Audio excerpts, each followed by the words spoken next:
So this evening, I am with the esteemed Tim Waggoner, who is a horror novelist, writer, teacher, a little bit of everything in the creative writing field, and so he's generously joined us here on ScreamStream for an interview. So, Tim, if you want to shortly introduce yourself, Uh, they should know who But you you are. just But introduced me. remind You summed it up pretty well. me. So, would you say you're more of a since you've been a Mhm. teacher for almost 30 Right. years? Like, would you say you're what do you say when you introduce yourself? Are you a teacher or are you a writer first? What do you think's more Um, important between your two that's a sides? really good question. I think of myself as a writer who teaches as opposed to a teacher who writes. So I guess writer first.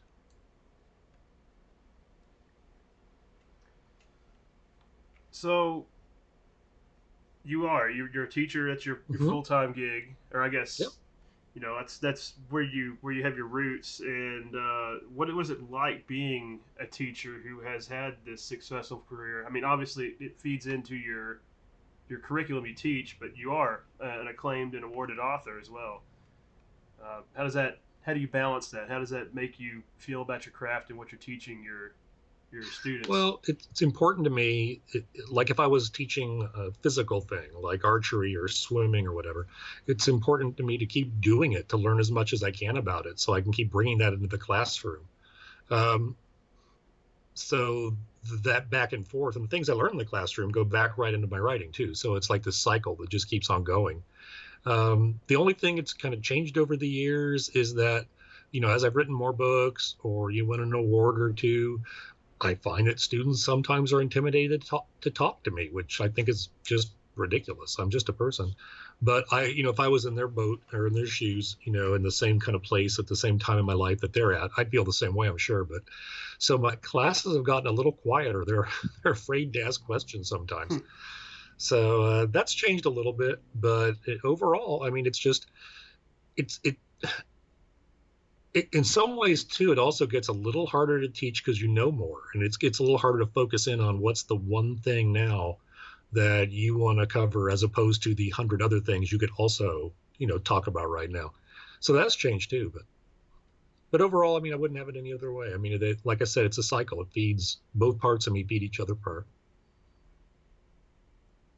And I could see where I mean, if I was on one hand, if somebody who's familiar with the work is like, man, that'd be awesome to have somebody of your clout teaching my class. But at the same time, I'd be a little hesitant. It's like this guy, and you don't you as you said, you come off as approachable, and you don't want to be put on some kind of like unreachable plane. But it'd be a little intimidating to be like, oh well, I'm just a lowly first year creative writer, and this is the guy who knows horror Mm-hmm. creative writing, has made a career Mm-hmm. out of it. And getting that feedback and seeking that out is always intimidating, even though it is Right. necessary. And like I said, it'd be an incredible resource to have, and you know, I would definitely take advantage of it if I was in your class. But I'm also not a writer, so Yes. um, so you've done this Mm-hmm. for a while, and I don't read a ton of horror novels, and so I was curious how crowded. But there are a lot of horror novels, and I've read quite a few, but I don't stay on Mm-hmm. top of it like I probably should.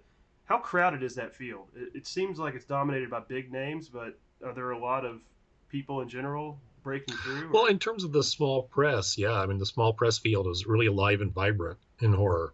They kind of filled the void when mainstream publishers weren't doing a lot of horror beyond, King and Kuntz and Rice and Barker.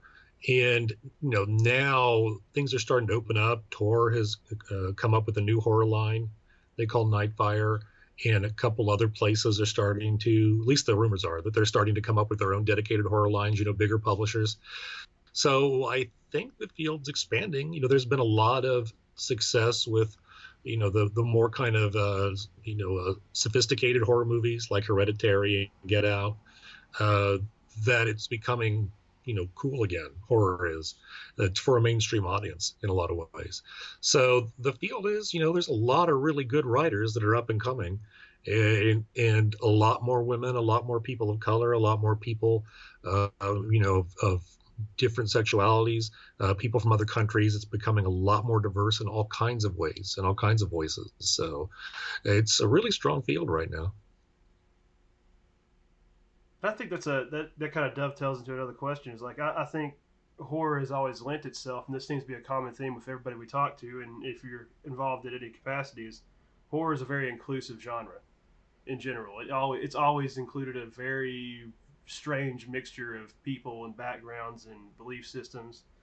Whether or not they're always portrayed in the best light is a different debate. But it's always been it seems like a field that a lot of people can break through into because it's by definition an unsettling and uncomfortable Well, sure, and topic. people connect over Uh, that the love of dark stories and dark imagery, even if they aren't dark themselves. My wife's not a mhm. horror fan, but she loves to go to horror conventions because the horror people she says are the nicest people she's ever met. And They are yeah, fun so cars. I think we're pretty mild because we get a lot of stuff out, or either that or we just got everybody fooled. I don't know, but Well, sometimes as long as it works, you don't have that's to ask right. too many That's right. questions, right? And I mean, really, you kind of hit another nail on the head here. Was I was going to ask you, do you feel like the horror genre has been lacking in good writing? And I think what you said with some of those cerebral stories they've told here lately, there are some great new stories being told. But do you see that as being that hasn't always been the case? Can you see how it's evolved in the last 30 years from the slashers with no real story to now we kind of have that story driven narrative Yeah, again? I think so. I mean, it's still a really broad tent, and there's room for everything, and so there's still Of very course.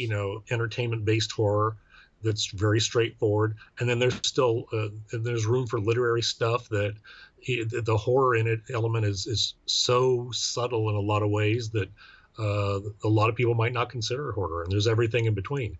But there's been a lot more like critical, like I'm part of the Academy, uh, acceptance of horror, and like Penguin Books are bringing out like classic editions of people, not just like Shirley Jackson, but people like Ray Russell, who used to do like Twilight Zone stuff, and Richard Matheson, and so these people are being brought out as classics now. And I think there's more, academic attention being paid as, this horror is serious literature.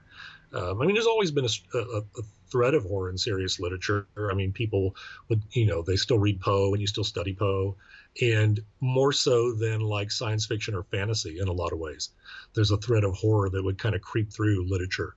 Um, so I think that it was, still in a lot of ways more respective than maybe some other genres, but it's definitely it moved more into like mainstream acceptance, but also academic acceptance, literary acceptance. People, it's they feel free now to go ahead, and writers, they want, if they want to try to do something more artistic, they can. They don't have to just go ahead and write a straightforward horror novel. But if you want to do a rip roaring adventure and just have a lot of blood and guts in it, that's okay too. It's all good. I think when you said get critical acclaim is what jumps out to mind immediately for me is Mm-hmm. Jordan Peele's last two movies and how on the surface level horrifying, but when you take it apart and peel the layers off, also very thought provoking. And there's a lot of themes that are intertwined in that. And it goes to show that yeah, you can make a good movie that at face value is just a horror movie, but it does have those extra you know layers that you can also appreciate and give it that timeless appeal. Um, and so I guess not being a writer, but being a producer, director who sometimes reluctantly Mm-hmm. has to write and is very self critical of it anyway. Uh, how well do you think, as the writer, as the expert, how well do you think that most writing translates to like a screenplay? Have you had any work where you've had to adapt some of your stuff No, no, for not film not yet. projects I mean, or I've had people have some interest and take a look at some things, but nothing's materialized yet. But I think in general that there's a strong imagery in horror, and it's not just imagery, but a stylistic imagery too that I think really can appeal to people who create visual media. And it's also because it doesn't have to be like right in front of your face. It's good for low budget stuff too. I mean, you can have the ghost off stage or the monster not show up much. And not only is it more effective, it's also more cost effective. You can't afford like a whole bunch of CGI. I mean, the one of the worst horror movies I ever saw was the remake of Shirley Jackson's The Haunting of Hill House. It just called The Haunting with Liam Neeson was in it, I think, and it had so much CGI and everything was right in front of your face that nothing was scary. I mean, it just looked like a cartoon, really, in a lot of ways. So I think that there is a strong element of style in terms of suspense and a strong visual element in terms of whatever the frightening things are in a horror story. So I think they work really well in all kinds of ways for visual media. Very well put. Uh, so going back to your Mm-hmm. teaching, do you do you feel like you've seen any future up and comers that you've personally had a hand in, or are there any success stories from people that have taken classes with you in your career? Sure. How deep is your coaching tree? And Those the people that go on to publish, um, they would have done it anyway. You're just one person along the way. Maybe you can validate them a little bit, tell them, yeah, encourage them to keep going, point them in the direction here or there, give them some feedback. But it's, I teach classes at a community college, so I don't have like a master's degree program where I have them for several years and mold them. So I'm just like one step along the way. But yeah, I mean, I get people in every class that I teach, and not even just the creative writing ones, just my regular first year composition classes. I always have people that could be professional writers, and I always make sure to let them know that they have this ability if they want to go ahead and pursue it or use it in whatever job that they have, to make sure that, when they're on an interview, they tell the person, got really good writing skills too. It's extra added value. But yeah, there are lots of people that could do it. Now, whether people want to focus on it and have the drive to do it and keep at it to hone that, natural talent into professional level craft, it's hard to say. But yeah, I've had a handful of people, and I taught in a graduate program for 9 years, and a lot of those students have gone on to publish. So, but really, I just think of myself as like somebody who helped them along the way. It's like at a marathon where the race where somebody's holding the water for them, or the Gatorade, and you just hold it, give them the cup as they go running by. So it's more like that. It's more like support. It's the way I feel.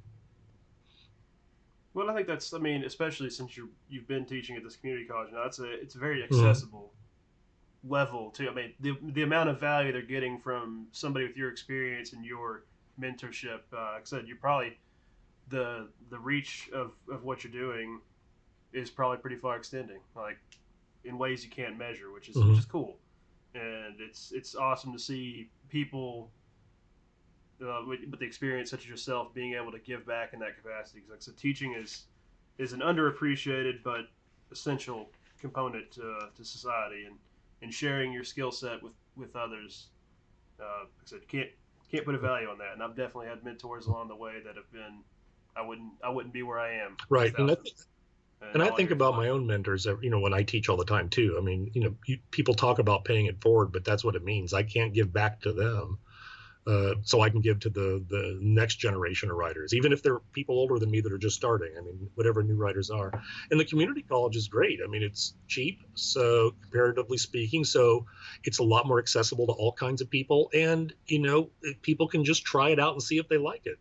You don't Mm-hmm. have to take out a big loan and like commit to several years of study and then find out you don't like it after a while. So yeah, I do like the fact that I get all kinds of different people from all kinds of backgrounds. It makes me feel like I'm in a place where, I can be of more help, as opposed to maybe a private school Mm-hmm. somewhere where, everybody has, significant amount of money, and they're probably already good writers and they already have a lot of advantages and opportunities. So That's like I said, that's a good point. Uh, so I guess really to kind of wrap it up, do you have any additional thoughts? Working as a professional writer, trends you're seeing in Hollywood, or in writing in general, publishing, and any upcoming projects you're working on. well, right now I'm working on my next horror novel. It's due in March, and I'm about halfway through, so I'll probably get it done early. It's called Your Turn to Suffer. Ooh, and nice. it's going to come out from Plane Tree Press, who brought out my last couple horror novels. Um, in terms of where things seem to be going, I mean, it seems like there's a lot of just like in visual entertainment right now. There's a lot of '80s nostalgia where people are bringing back like books from the '80s and republishing them or writing in that kind of style.